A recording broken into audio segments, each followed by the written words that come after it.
El tema de esta noche es de suma importancia. Y creo que uniéndolo con lo que hablamos anoche, le va a dar más importancia, luz a el asunto de la ley de Dios. Sí, Señor. Yo quiero que vayan conmigo, si no están ahí o se lo perdieron, en la lectura bíblica de Apocalipsis 11. 19 fue el texto.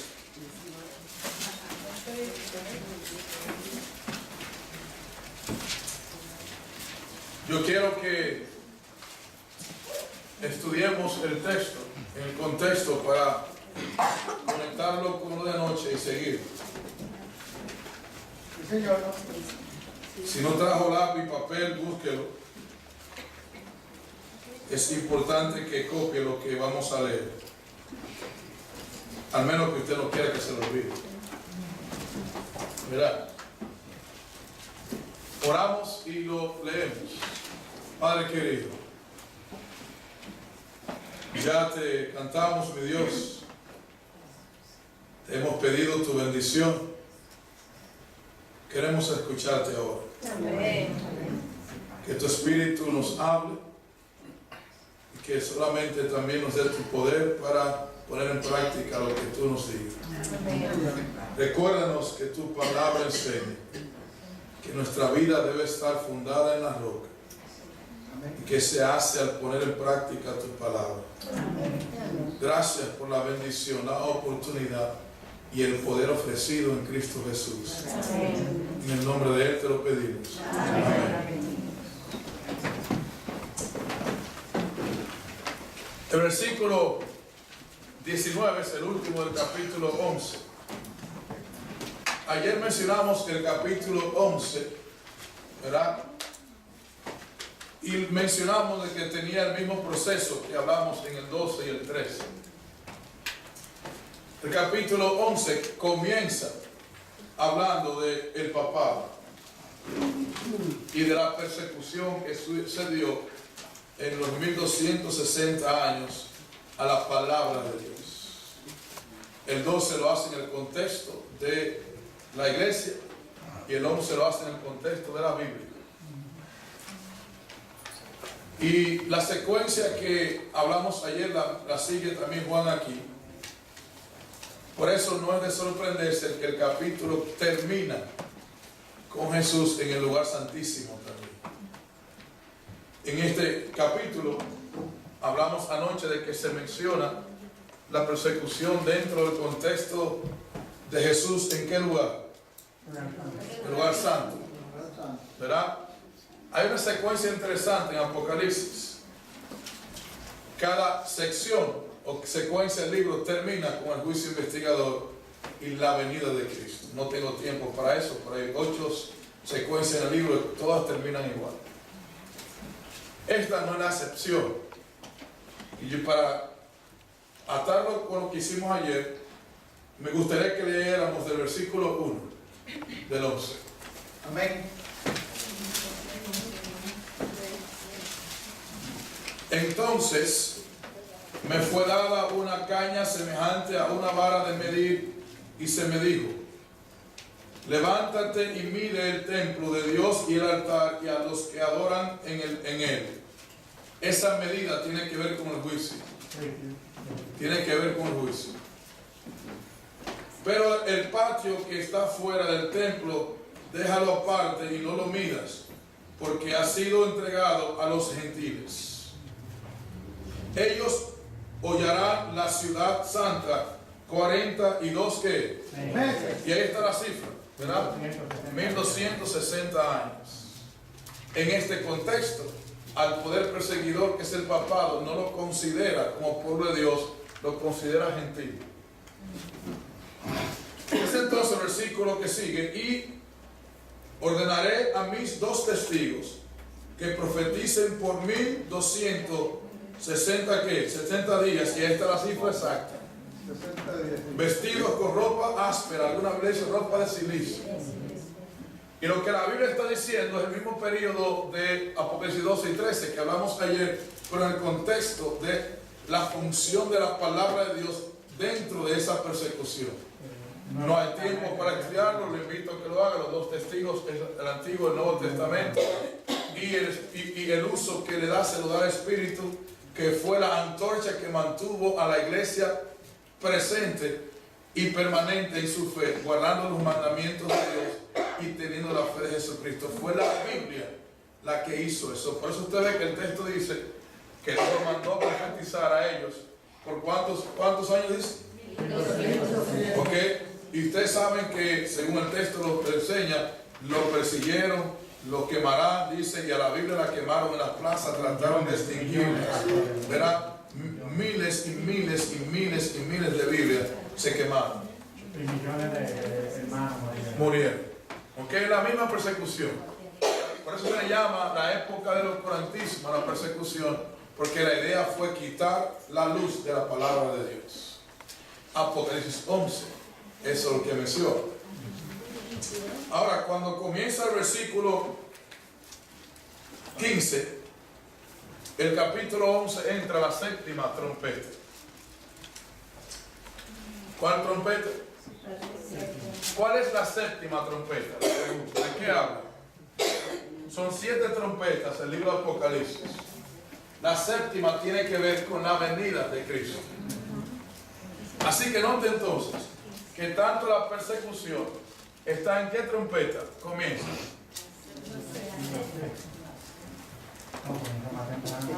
Comienza más temprano. 538. Gracias, Toro. La sexta trompeta es en el tiempo que nosotros vivimos ahora. La sexta trompeta es el tiempo que vivimos ahora. La séptima es cuando Cristo venga. ¿Ok? Y el texto entonces comienza hablando de la séptima trompeta de esta manera. Solo estoy leyendo el contexto para llegar al versículo 19. Dice: el séptimo ángel tocó la trompeta y hubo una gran voz en el cielo que decía, o voces en el cielo que decían: los reinos del mundo han venido a ser de nuestro Señor y de su Cristo, y Él que reinará por los siglos de los siglos. Los 24 ancianos que estaban sentados en su trono delante de Dios se postraron sobre su rostro y adoraron a Dios diciendo: ¿dónde estaban los ancianos? En el trono de Dios. ¿Dónde está el trono? En el santuario. Ellos allí cantaban diciendo: te damos gracias, Señor Todopoderoso, el que eres, que eras y que ha de venir. Repite el mismo versículo, Apocalipsis 1:4. Dice entonces: porque has tomado tu gran poder y has reinado. Las naciones se airaron y tu ira ha venido.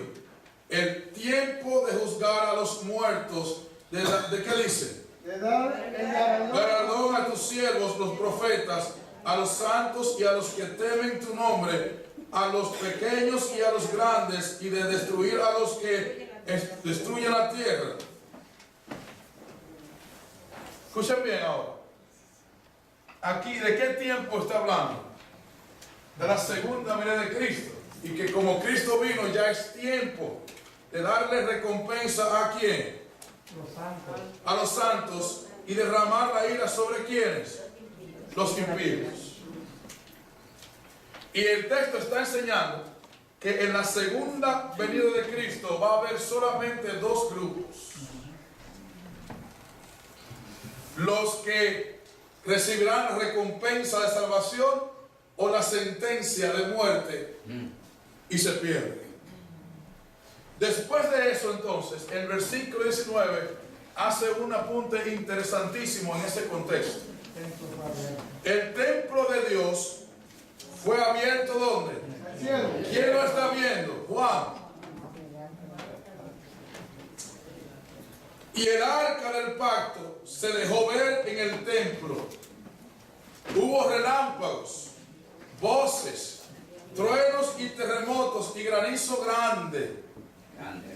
¿Por qué Juan, después que habla de la recompensa de los impíos, de los salvos y la destrucción de los impíos, dice que vio el arca en el cielo, cuando se abrió? Y no solamente dice que lo vio, sino que hubo ¿qué? Y describe exactamente lo que ocurría cuando Dios terminaba el tiempo o la fiesta de la expiación en el santuario terrenal. Se abría el santuario del templo, el sacerdote salía, Dios descendía y comenzaban temblores, terremotos, relámpagos, de todo se armaba, de todo se armaba. El mismo escenario. Y Juan está hablando de lo que nosotros conocemos en el lugar santísimo, el santuario terrenal, que ocurrirá en el cielo cuando Cristo esté listo para venir. Hay mucho que decir de esto. A mí me interesa que notemos algo entonces. Cuando Dios le dio a Moisés el santuario terrenal, leímos el primer tema, que era una réplica del celestial. Sí, señor. ¿Sí o no? Sí, señor. Y este texto está apuntando a lo mismo, pero con detalles más grandes todavía. Cuidado con pensar que la réplica era solamente los muebles. La réplica era exacta en todos los detalles, hasta lo que se hacía. Y lo mismo que se hacía aquí en la tierra era una réplica de lo que sucedía en el cielo. Y aquí está Dios describiendo a través de Juan que lo que ocurría el día de expiación, cuando terminaba el juicio, en el tiempo que Dios le dio el santuario a Israel, es lo que determina lo que va a ocurrir, o nos enseña lo que va a ocurrir cuando Cristo esté listo para venir. Lo que usted conocerá cuando lo hablemos, si no lo sabe, que ocurría en el santuario terrenal, es lo que va a ocurrir en el santuario celestial. Y yo no quiero hablar de eso, pero vamos a ver qué hacía el pueblo en uno de los temas, posiblemente mañana. ¿Qué hacía el pueblo cuando se entraba a la fiesta de expiación? ¿Qué tenían que hacer ellos? Por ejemplo, le doy un ejemplo. Ellos tenían que dejar de trabajar y dedicarse todo el tiempo a escudriñar su corazón y a confesar sus pecados por 10 días corridos. Y entonces se derramaba, Dios lo perdonaba y Dios entonces lo aceptaba dentro del pueblo. ¿Por qué ustedes creen que después de los 10 días de los discípulos fue que se derramó el Espíritu? ¿Casualidad? No. Repitieron la misma hazaña y se sentaron 10 días a escudriñar su corazón y a buscar perdón de Dios. Rosa, usted levantó la mano. Ajá. Hay que notar que eran 50 días. Pentecostés era 50. 40 que Jesús duró con ellos y 10 días extra que duraron ellos. Una pregunta, lo que se hacía en el cielo era exactamente lo mismo que se hacía en la tierra. Durante el día de la expiación, no el resto de lo otro en el cielo. No, exacto, Rosa. Estamos hablando exactamente del día de expiación. Exactamente el día de expiación. Ese es el punto que le está haciendo. Sí. Y yo quiero leerle ahora algo que me llama la atención, porque él dice que vio algo en el cielo. ¿Qué fue lo que vio? El arca. El arca. Pero ¿cómo le llama? ¿El arca de qué? Del pacto. ¿De cuál pacto?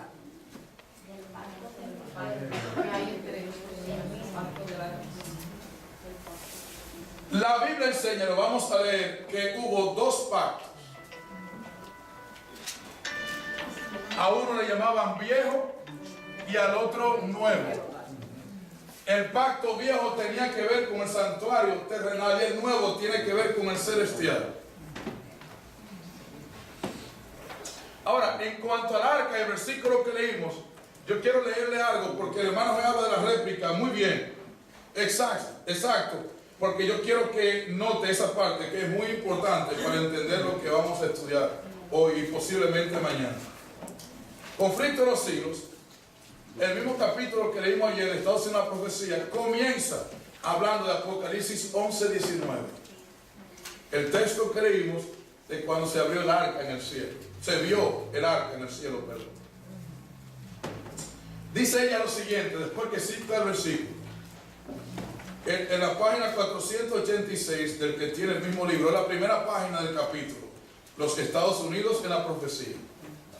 El arca del pacto de Dios está en el lugar santísimo, en el segundo departamento del santuario, en el servicio del tabernáculo terrenal, que servía de manera representación y sombra de las cosas celestiales. Este departamento solo se abría en el gran día de la expiación para la purificación del santuario. Se abría una vez al año. ¿Cuántas veces se abría? Una vez. En la tierra. Por consiguiente, la proclamación de que el templo de Dios fue abierto en el cielo y fue vista el arca de su pacto indica que el lugar santísimo del santuario celestial fue abierto en 1844. ¿A qué ella está aplicando el versículo? Al inicio de la obra de juicio de Cristo. Ella está diciendo que lo que Juan está haciendo aquí es que Juan está volviendo atrás. Cristo va a prepararse para venir y le va a dar recompensa a los salvos y a los perdidos, pero primero tiene que comenzar la obra de juicio, y por eso termina Juan con el texto diciendo que comenzó cuando vio que se abrió y vio el arca. ¿Sigue la idea? Se dice, cuando Cristo entró en él para consumar la obra final de la expiación, ahí fue cuando se abrió. ¿Qué obra dice que va a hacer? Obra final de la expiación. ¿Usted está asimilando eso bien? Nosotros vivimos en el tiempo de la obra final de Dios. ¿De cuál obra? Final de Dios. Después de esto, para salvación, Dios no va a hacer más nada. No espere más nada, porque ya no habrá otro Calvario. Ya no habrá otro sacrificio, solo queda terminar y está terminando. Asimílenlo. Cristo está en la última etapa del plan de salvación. Ahora.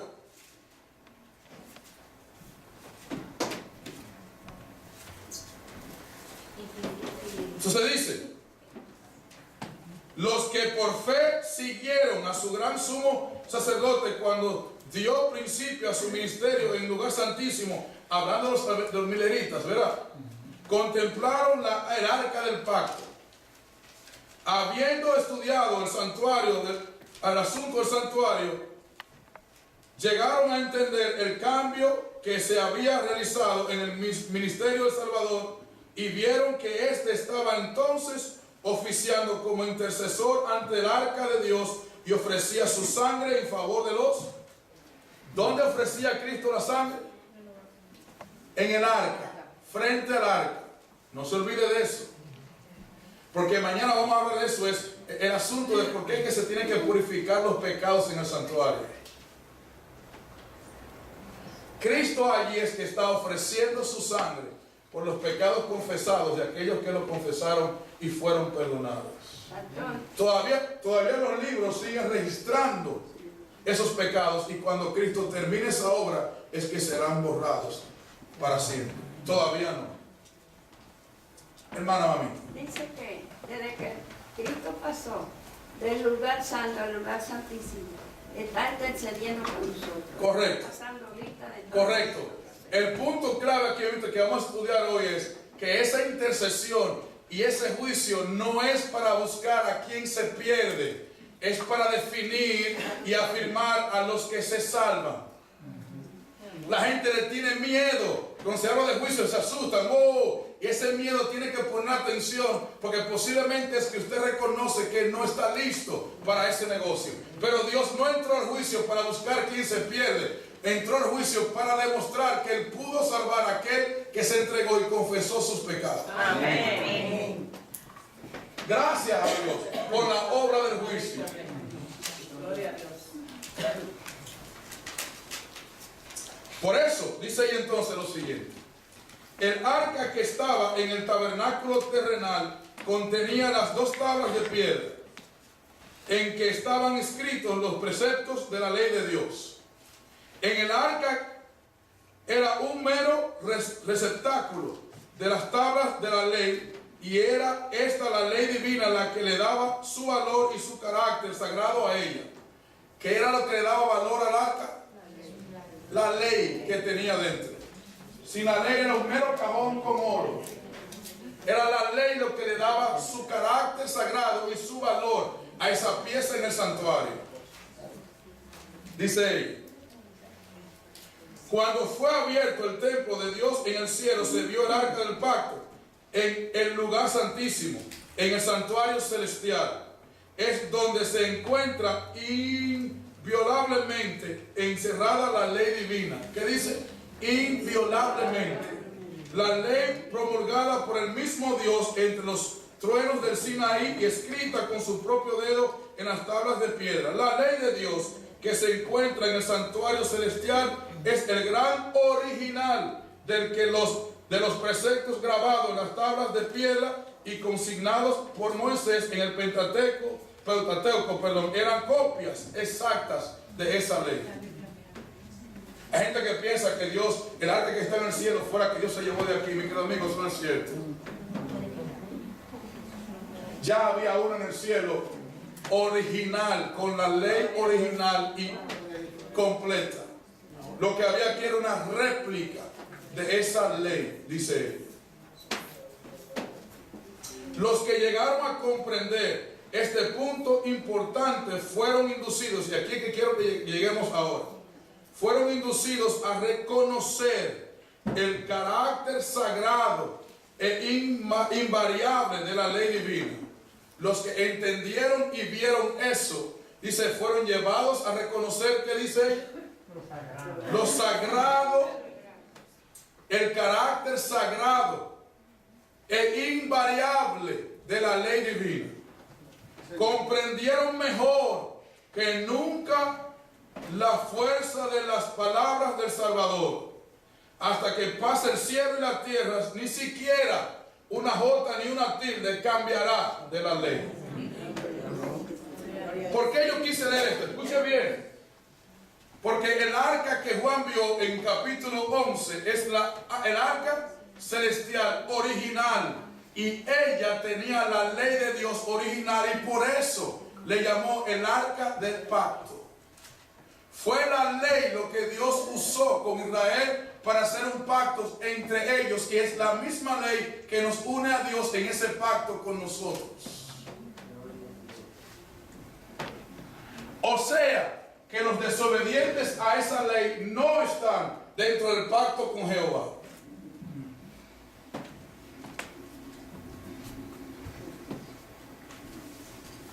Puede ser miembro de iglesia, puede hacer lo que quiera, pero si no obedece la ley de Dios, no está dentro del pacto de salvación. Porque la condición para entrar en ese pacto siempre ha sido la misma para Israel y para nosotros, la ley de Jehová. Hay gente que cree que el pacto lo entró el bautismo. No, si no es obediente, ni siquiera a eso sirvió. El pacto comenzó allí, pero no termina allí. Me están mirando serios. Por eso, cuando usted ve que Dios le dio a Israel, a Moisés, perdón, el santuario, le dio primero, de todos los muebles, lo primero que le dio fue el arca. Lo leemos, Éxodo 25. Señor. Amén, amén.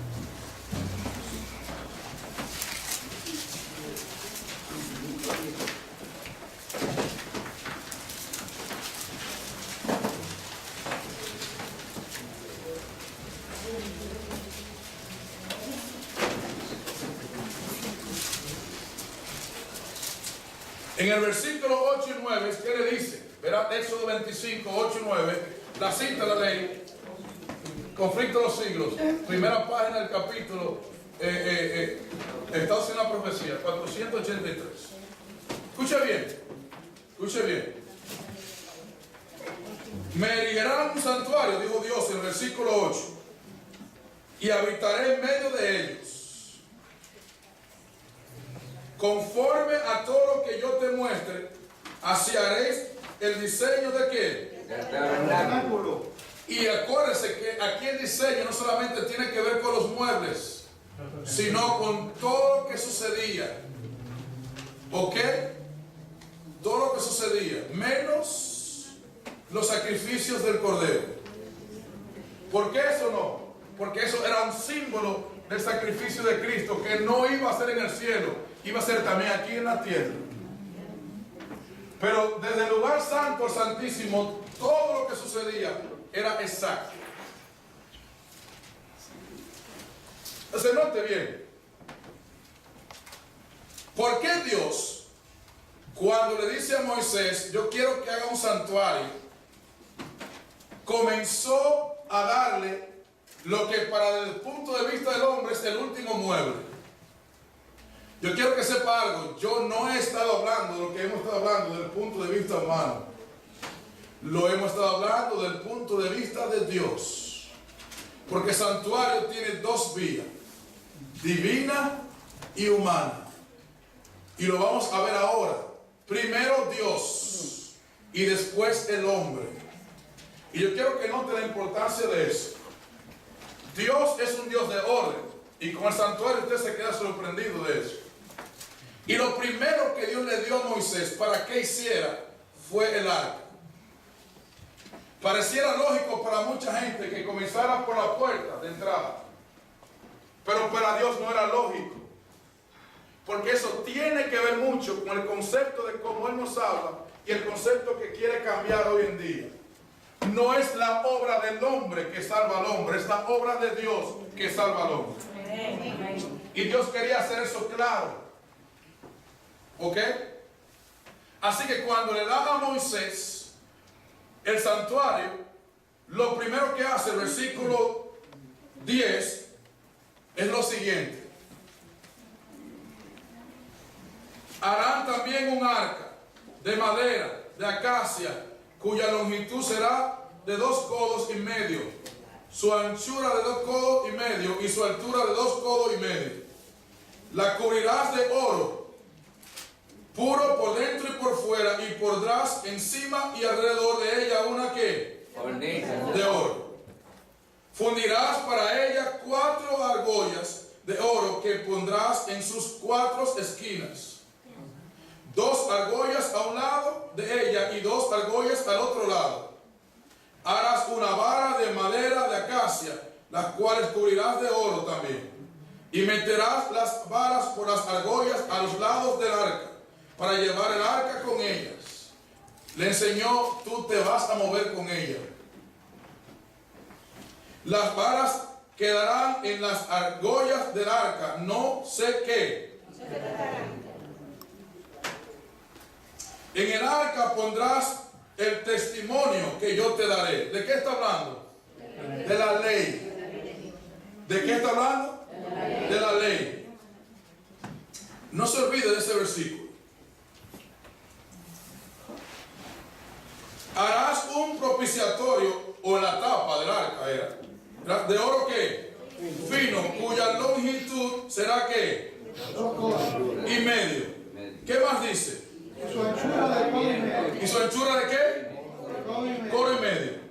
¿Qué más dice? Hará también los querubines de oro labrados a martillo. Para ahorrar el tiempo, ustedes conocen lo que le dio. Los querubines se van a mirar. De paso, yo traje una réplica pequeña que me regalaron. ¿Ok? Aquí está. Así fue que Dios dio a Moisés. Claro, no era el tamaño, obviamente. Pero la figura era así. Más o menos. ¿Ok? Lo interesante es que al terminar esa orden, el versículo 21, Dios le dio que hiciera 2 muebles. El cajón, que que leímos que era la ley de Dios de que le daba el carácter sagrado y su valor. Y la tapa, que era el propiciatorio, que era oro sólido, con los ángeles mirando hacia abajo. ¿Qué miraba? La ley. La ley de Dios. Interesante.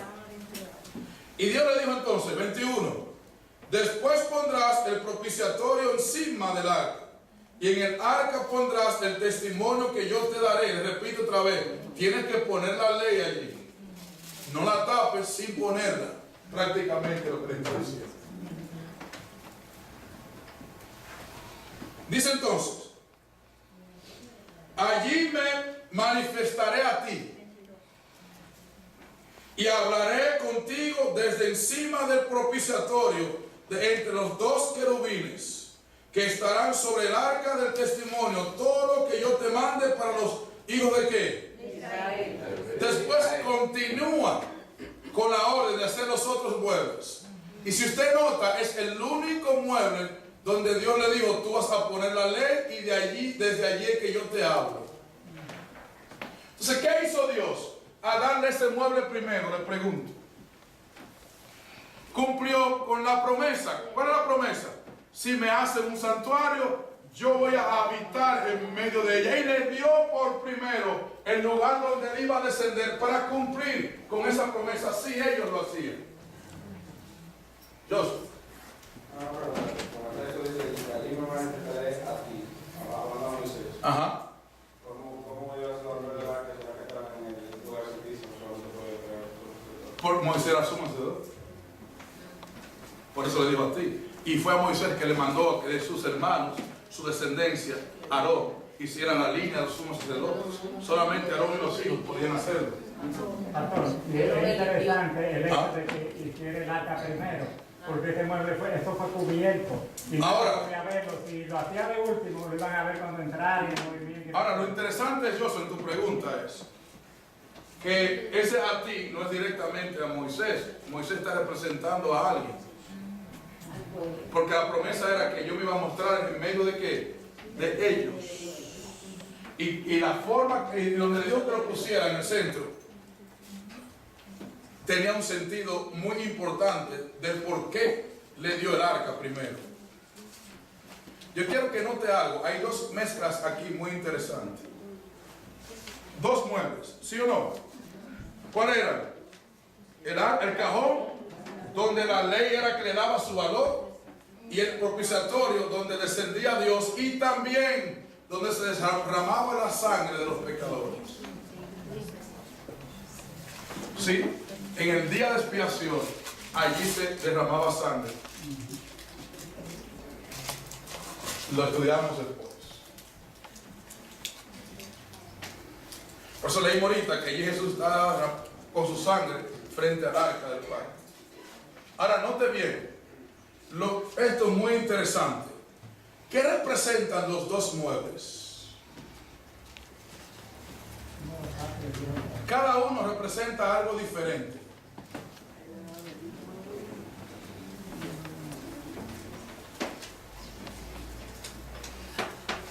El arca, la tapa, el propiciatorio representaba la personalidad de Dios, la divinidad de Dios, y el arca con la madera representaba la humanidad con la divinidad junta, Cristo. Recuérdense que el valor del arca lo daba ¿quién? La ley. La ley era la que le daba el acto sagrado y el valor. Y arriba le daba valor que Dios descendía y que allí se expiaban los pecados del pueblo. Yo lo voy a leer para que ustedes vean algo interesante con eso.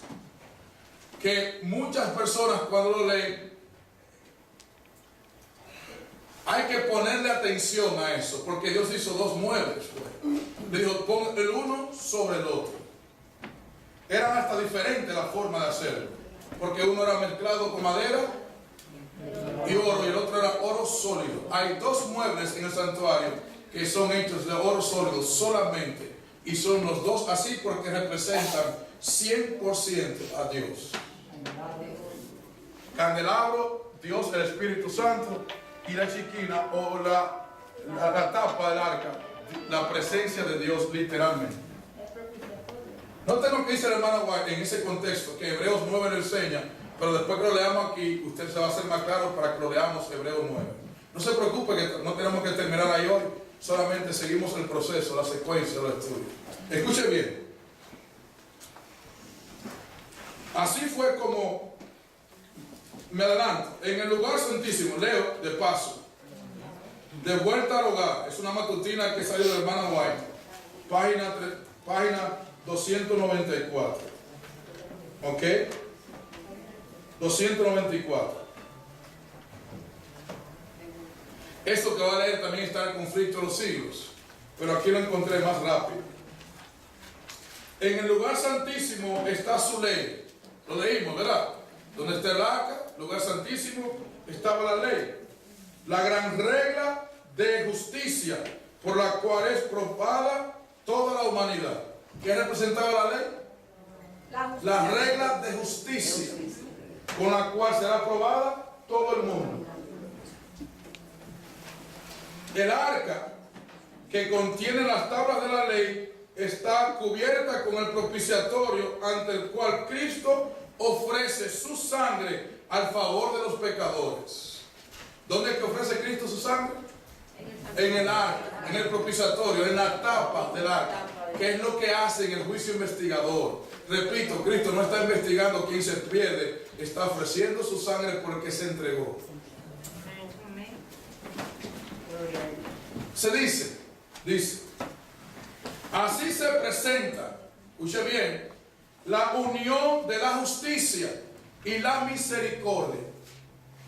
¿Cómo se presenta la unión de la justicia y la misericordia? Con la unidad de los dos muebles. En la ley está la justicia y en el propiciatorio está la misericordia, porque ahí es que se derrama la sangre de Cristo por los pecadores. Y note algo interesante. Sigue diciendo ella lo siguiente. Dice, allí se presenta la unión de la justicia y de la misericordia en el plan de la redención humana. Solo la sabiduría infinita podía idear semejante unión y solo el poder infinito podía realizarla. Es una unión que llena todo el cielo de admiración y adoración. ¿Qué unión? De la justicia y la gracia o la misericordia. Los querubines del santuario terrenal que miraban reverentemente hacia el propiciatorio representaba el interés con el cual los huestes celestiales contemplan la obra de redención. Representa a los ángeles celestiales mirando esa unidad para Dios salvar al hombre. Le pregunto, ¿puede el hombre ejercer justicia y misericordia al mismo tiempo? No. No puede. ¿Puede tener gracia y justicia al mismo tiempo? No, el hombre no puede entender eso. Y dice ella que solamente Dios podía hacer esa unión. Nadie más podría hacer. Y que está representada la unión ¿en dónde? En el arca. Cuando unió los dos muebles.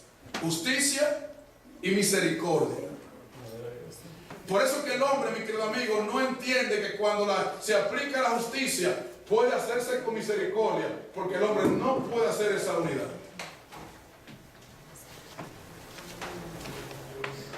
Entonces note bien.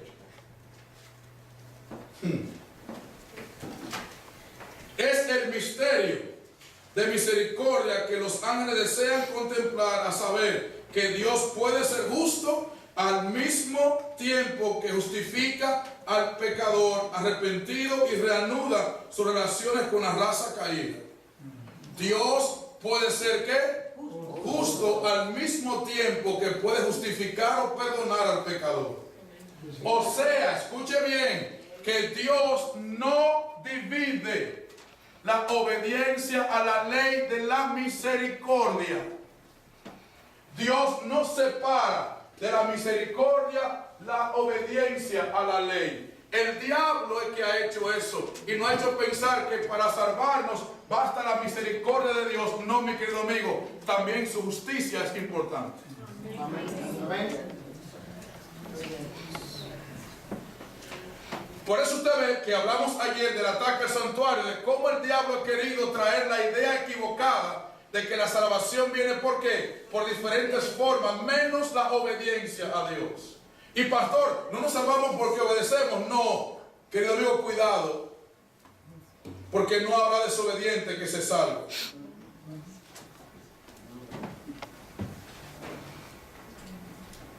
No habrá chismoso que se pueda salvar. No habrá criticón que se pueda salvar. No habrá ladrón, quejón, mentiroso, acusador que se pueda salvar. No, güey, José. La justicia y la misericordia están las dos juntas y lo estarán para siempre. Por eso usted ve, ella dice lo siguiente. Es interesante. Dice, repito, que Dios puede ser justo al mismo tiempo que justificar al pecador arrepentido y reanudar su relación con la raza caída. Que Cristo pudo humillarse para sacar a innumerables multitudes del abismo de la perdición y revestirla con la vestidura inmaculada de su propia justicia. ¿Qué fue lo que dijo ella? Que Cristo pudo que sacarnos del pecado al mismo tiempo que vestirnos de nuestra justicia. Y note lo que ella hace. Llama a la ley la justicia con la cual Cristo nos viste. Le pregunto, ¿es eso bíblico? Sí, la Biblia enseña que la transformación del carácter del hombre es poner la justicia, el carácter de Cristo en nuestro corazón. Y la unidad enseña que Dios tiene poder no solamente para perdonar, sino para darnos su carácter, su ley, su justicia en nuestro corazón. Amén. Termino con la demostración bíblica de eso y seguimos mañana porque ya no hay tiempo. Con razón usted ve que Juan llamó al arca. ¿El arca de qué? Del pacto. ¿Por qué? Porque en el arca estaba ¿qué? La ley, que era la que unía al hombre con Dios. La justicia de Cristo es la que lo une con Dios. Y la justicia no separa la misericordia de la ley. Por eso es que la Biblia enseña, mi querido amigo, lo que el diablo ha querido hacer. El diablo ha querido hacer todo el tiempo, separar el evangelio de la obediencia. Y aún en nuestra iglesia adventista, hoy en día, lo dije ayer, se está hablando más de perdón que de obediencia. Y el diablo nos está engañando a pensar que aunque somos desobedientes a la ley, sin su justicia, por la misericordia de Dios seremos salvos. Y estamos separando las dos cosas que solamente Dios unió en Cristo: justicia y ley. Misericordia y salvación. El evangelio no se separa de la ley como la misericordia no se separa de la justicia. Por eso usted va a ver que la Biblia llama a la ley también la ley del pacto. Por ejemplo, rápido, Éxodo 40, estamos en 25 todavía, ¿verdad? Sí. 40. No, capítulo 40 ahora. 40. De Éxodo, versículo 20. Amén, amén. Éxodo 40, 20. Amén. Sería excelente, no tengo tiempo, tal vez mañana lo hacemos. Como Moisés, cuando termina el santuario, termina fuera de él y Dios se manifiesta. Es extraordinario como lo hizo Dios. Por el versículo 20 del capítulo 40 dice lo siguiente.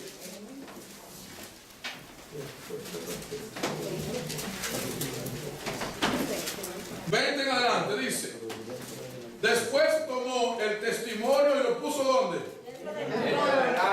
El testimonio lo puso ¿dónde? Colocó las varas en el arca y encima, ¿qué dice? Sobre el arca. Luego metió el arca en el tabernáculo, puso el velo extendido y ocultó el arca del testimonio, como Jehová que dice. Había mandado. Y ese otro texto que enseña que la ley estaba ¿dónde? Y eso hacía el arca del pacto.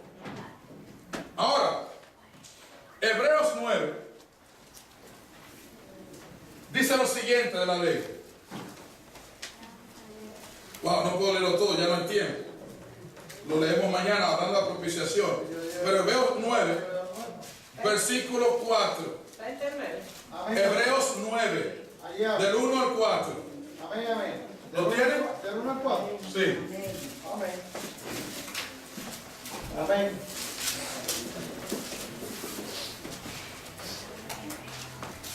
Hablando del pacto viejo y el nuevo.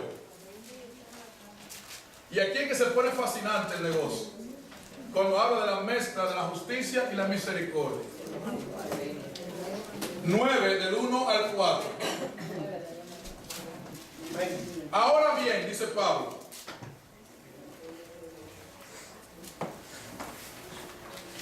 Si usted el 8 sería interesante, lo leemos mañana, pero el 8 termina hablando del pacto viejo y el nuevo. Ahora bien, aún el primer pacto tenía ordenanzas de culto y un santuario terrenal. Habían dos, hermanos, habla de dos santuarios y dos pactos. Un santuario en la tierra y otro en el cielo. Un pacto en la tierra y otro en el cielo. Viejo y nuevo. Y dice, pues el tabernáculo estaba dispuesto así.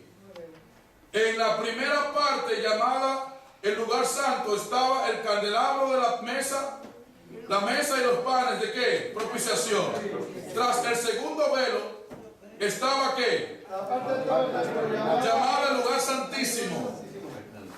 Allí había un incensario de oro y el arca del pacto. ¿Le llamó qué?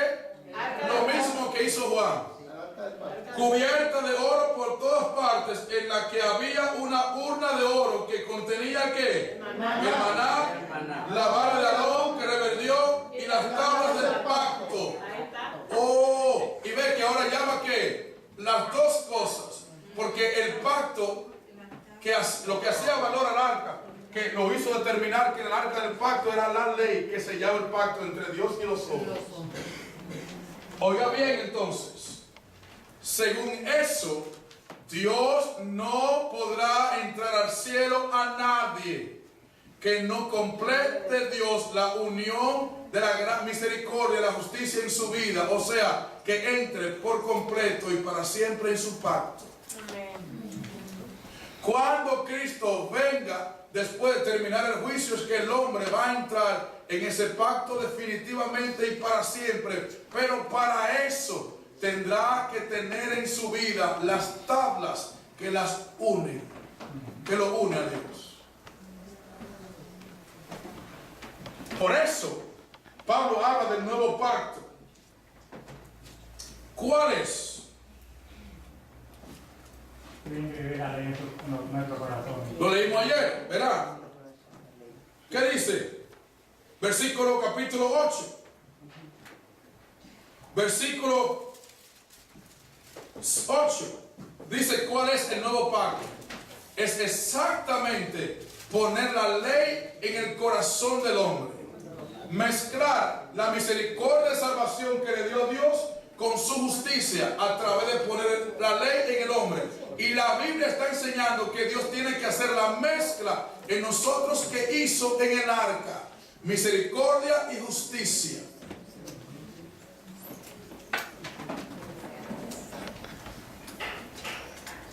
¿Lo leemos? Sí, Señor. Pues reprendiéndolos dice: vienen días, dice el Señor, en que estableceré con la casa de Israel y la casa de Judá un nuevo pacto. Había un viejo. ¿Cuál era el viejo? El santuario terrenal. Hay mucha gente que se confunde en ese tema, pero no hay que confundirse con eso. Dice entonces: no como el pacto que hice con sus padres el día que los tomé en la mano para sacar a la tierra de Egipto, como ellos no permanecieron en mi pacto. Yo ¿qué dice? Desentendí de ellos. Dice el Señor. Ahora escuche bien, ¿por qué Dios se desentendió de ellos? Porque ellos no permanecieron. ¿Por qué no permanecieron hicieron el pacto? Porque no cumplieron con la condición de mezclar la misericordia de Dios con su justicia en su corazón por no obedecer la ley. Hay mucha gente que cuando Cristo venga va a pasar por el mismo problema, porque se dejó engañar por el diablo pensando que lo único para salvarse y entrar al cielo era misericordia. No, también hay justicia.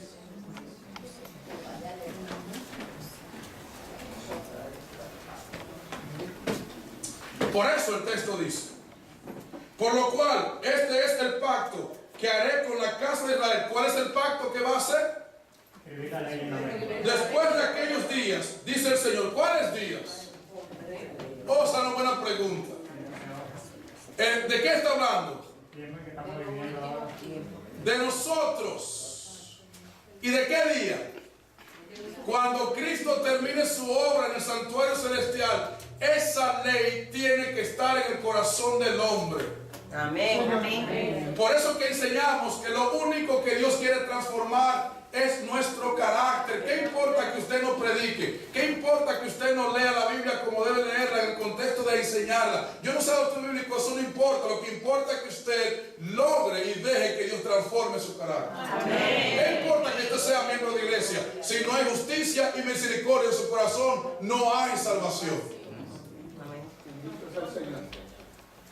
Por eso Dios le dio a ellos primero el arca, para que entiendan que la única gente, la única persona que puede hacer esa obra es Dios.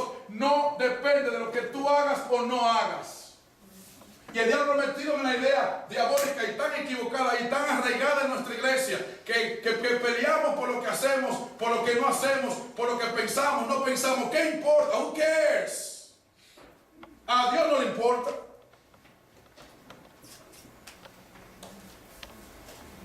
A Dios lo que le importa es poner su justicia en nuestro corazón, el nuevo pacto, su ley. Amén. Aquí. Amén. Gloria a Dios. Criticamos porque no hicieron, criticamos porque hicieron, criticamos por todo. Idea diabólica. No hay salvación. Por eso dice: pondré mis leyes ¿dónde? En la mente de ellos, y sobre su corazón las escribiré, y seré a ellos por Dios. ¿Y ellos qué? Y si usted está entendiendo, Pablo está siguiendo la orden del santuario. Cuando en el día de expiación era que Dios declaraba a los israelitas como su Dios, cuando terminaban limpios por la obra de sacerdote en el santuario, se celebraba la fiesta de las cabañas y se transmitía esa fiesta a celebrar que la gente ya era considerado parte de Dios por haber sido purificado su pecado allí. Es lo que Pablo está siguiendo. Lo mismo va a ocurrir otra vez. Los que lograron que Dios mezclara la justicia con la misericordia en su corazón y pusiera su ley, son los que estarán con Dios para siempre como su pueblo. Amén. Amén, amén. Por eso tengo que terminar. Mañana entramos en ese proceso. Porque note bien, el arca fue lo primero para enseñar que Dios descendió al hombre con su justicia y su misericordia para lograr devolver al hombre con ella para que él pueda verlo otra vez. Y Dios la meta la puso primero. Su obra lo puso primero. Lo que Dios iba a hacer fue lo primero que puso. Porque eso que él iba a hacer era lo que iba a lograr que el hombre volviera para atrás a él ya transformado su carácter. Y por eso, usted ve que cuando Moisés hizo eso, ¿cuál fue el segundo departamento que trabajó Moisés? Santo. ¿Por qué con el santo, lo segundo? ¿Cuál fue el segundo mueble? No, el segundo. Después el lugar santísimo. Porque la unidad, Tony, ya dejó de hacer dos muebles, ahora es uno solo. Justicia y gracia en Cristo. ¿Cuál es? Se note bien que ahora lo que va a enseñar el santuario, desde el punto de vista de Dios seguimos, es cómo Él va a lograr, qué proceso va a usar para que el hombre logre ser transformado su carácter y poner su ley en el corazón. Eso es lo que va ahora a trabajar Moisés en el lugar santo. Esto es lo que yo quiero hacer, lugar santísimo. Esto es lo que yo voy a hacer para que se logre. y este es el proceso que yo voy a usar para hacerlo. Lugar santo, santificación. Gloria a Dios. Amén, amén. ¿Entendió el orden? Amén. Mañana hablamos del proceso. ¿Cómo Dios va a lograr transformar nuestro carácter y poner su ley en el corazón? Y mezclar la misericordia que nos dio con su justicia. Porque Dios tuvo que descender primero y tuvo que descender con ella junto. Cristo no solamente vino a salvar, sino a demostrar cómo vive el salvo. Y fue obediente a la ley completamente, para ser nuestro ejemplo de cómo Dios mezcla misericordia y justicia en el hombre. Hay que ser obediente. Misericordia y la obediencia no vienen separadas. ¿Escuchó bien? No vienen separadas. Si usted recibió a Jesús por la misericordia de Dios, Jesús lo hará una persona obediente. Si no es obediente, es porque usted pretendió entregarse a Cristo y no se convirtió, o se entregó y el diablo logró separarlo de la fe que un día usted profesó. Y según la Biblia, cuando ocurre eso, nos ponemos peor. Y vamos a leer una de esta semana que para Dios no es tan fácil convencer a alguien que cree que está salvo estando perdido. Porque la iglesia de la Odisea está metida en el lío de creer que la salvación es por lo que hace y por su orgullo, porque la misericordia de Dios enseña que le ama sin ser obediente. Mi querido amigo, usted y yo tenemos el problema de que no somos obedientes a Dios y pensamos que así vamos para el cielo. Y no hay negocio, porque Dios tiene poder bastante, y lo demostró en Cristo, para poder hacernos obedientes a la misma vez que aceptamos su misericordia. Dios le bendiga. Amén. Amén.